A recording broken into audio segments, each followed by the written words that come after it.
Learn how to optimize your Microsoft 365 usage today using Smarter SaaS Pro. Welcome to the Smarter SaaS dashboard.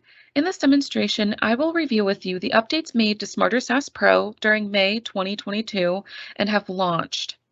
When looking at the main dashboard screen, if you scroll down, you can view a breakdown of Microsoft Teams, Exchange, OneDrive, Skype, SharePoint, and Yammer.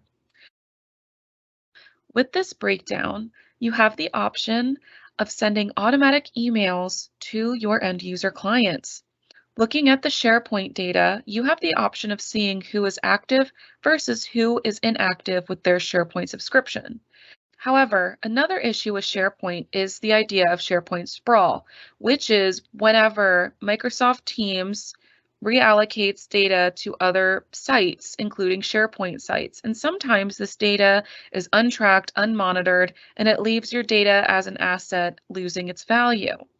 So what you can do is look at the site activity where your data is stored through SharePoint and determine, is this old data, is this important data, and you can help your end user clients clean up their SharePoint site activity and reduce their SharePoint sprawl.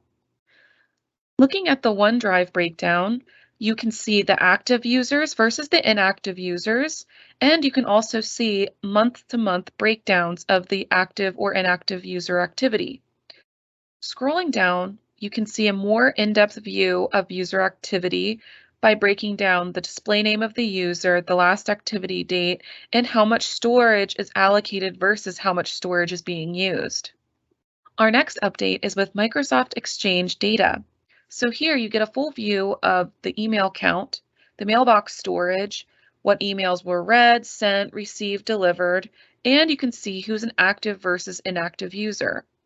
Just like OneDrive, you can scroll down and also see this activity breakdown month by month. And this can help you and your clients in the future by tracking and monitoring the progress in order to remain fully optimized with Microsoft 365 licenses.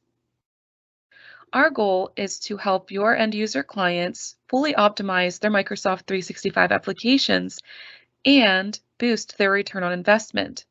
Our other goal is to help you get your value-added services delivered to your clients. Some ways of delivering value-added services include our updates to Microsoft Exchange, OneDrive, and SharePoint.